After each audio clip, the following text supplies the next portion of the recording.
আসসালামু আলাইকুম dear viewers. আজকে একটু ভিন্ন বিষয় নিয়ে কথা বলছি।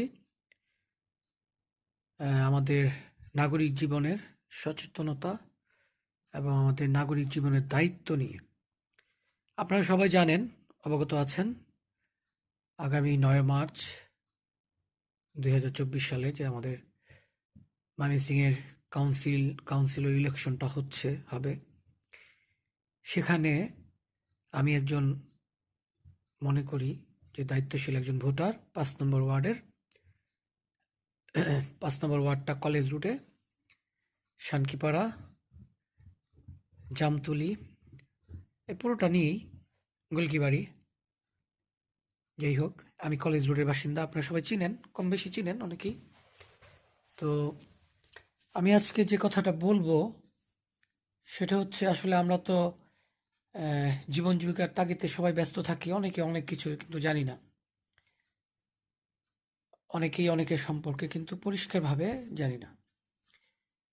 যেমন আপনারা অনেকেই জানেন, আমার নতুন করে পরিচয় করিয়ে দেবার কিছু নেই, বরঞ্চ আমি নিজে গর্বিত যে আমি ওনার আত্মীয়।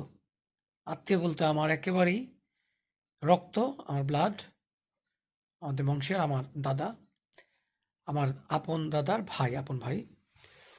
তো আপনারা চিনেন, মুক্তিযুদ্ধের sub sector commander S M Nazmul Haque তারা।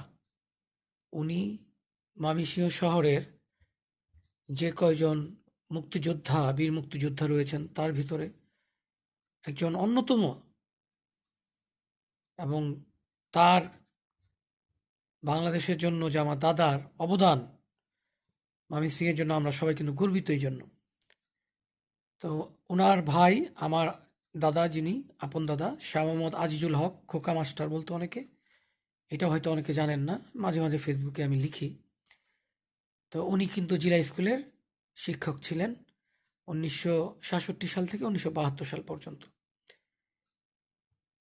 তো আমার দাদার আপন ভাই এস এম নাজমুল হক তারা, ওনার নাতি হিসেবে আমি কিছু কথা আপনাদের সাথে শেয়ার করি। আমাদের পরিবারে আরেকজন আছেন, আমাদের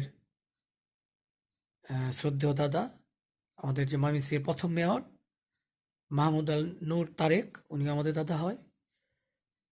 তো আসলে নির্বাচন তো খুব কঠিন একটা ব্যাপার, এখানে হাড্ডাহাড্ডি লড়াই হবে, এটাই স্বাভাবিক। তবে আমরা সচেতন নাগরিক হিসেবে আমাদের ভোটটা আমরা কাকে দিব, এটা